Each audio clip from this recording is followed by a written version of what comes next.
सभी को नमस्कार। कैरियर फर्स्ट चैनल पर आप सबका स्वागत है। आज का डिक्टेशन लिखने के लिए तैयार है। Ready start.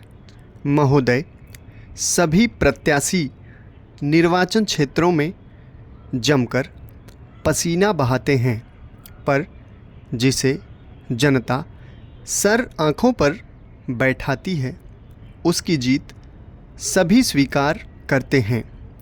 कोई जनादेश का विरोध नहीं करता।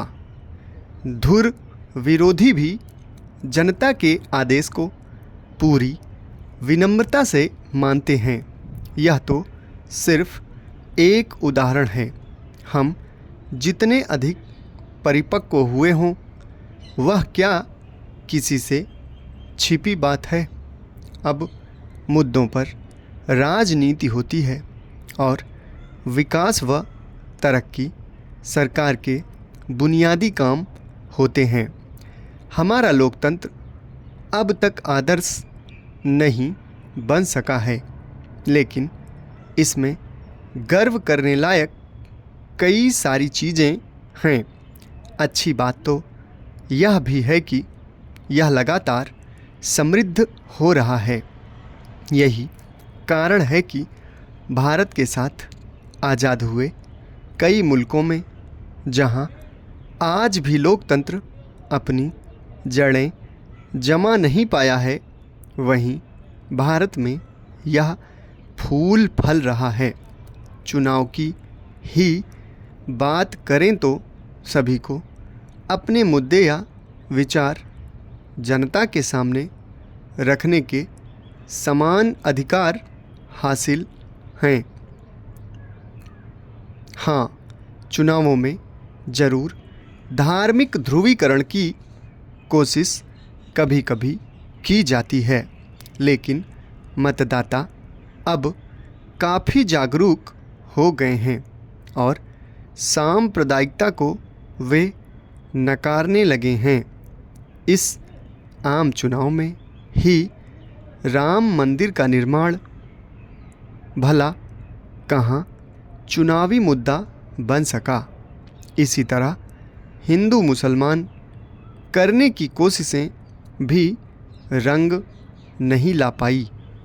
इससे यही पता चलता है कि मतदातागण अपनी प्राथमिकता समझने लगे हैं और इसीलिए राजनीतिक पार्टियां भी ऐसे मुद्दों को ही उभारती हैं जो जनता के दिलों को छूने में सक्षम होते हैं। यह भारतीय लोकतंत्र की एक अलग खूबसूरती क्या बयां करती है। यहाँ हमें यह भी नहीं भूलना चाहिए कि भारतीय संविधान ने शुरुआत से ही हर भारतीय महिला मतदाता को पुरुष मतदाताओं के समान अधिकार दे रखे हैं, जबकि इस अधिकार के कई विकसित देशों को भी काफ़ी संघर्ष करना पड़ा है। असल में दोषारोपण एक आम शकल हमें किसी चीज़ में बुराई ही दिखती है, अच्छाई नहीं। मगर हमें समझना चाहिए कि ऐसी कोई व्यवस्था नहीं जिसमें दोष ना हो, लेकिन प्रयास उस दोष को दूर करने और व्यवस्था के साथ तालमेल बनाने का होता है।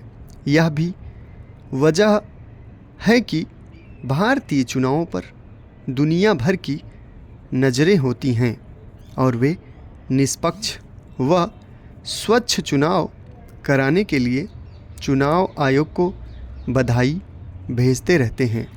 समय के साथ बढ़ता मतदान प्रतिशत भी इसकी मुनादी कर रहा है। अब तो महिला मतदाताओं की भागीदारी इतनी बढ़ चली है कि जल्द ही उनकी संख्या पुरुष मतदाताओं से अधिक हो सकती है। इससे नारी सशक्तिकरण की दिशा में किए जाने वाले प्रयासों की सार्थकता का न केवल पता चलता है, बल्कि एक प्रभाव भी पड़ता है। समाप्त। धन्यवाद।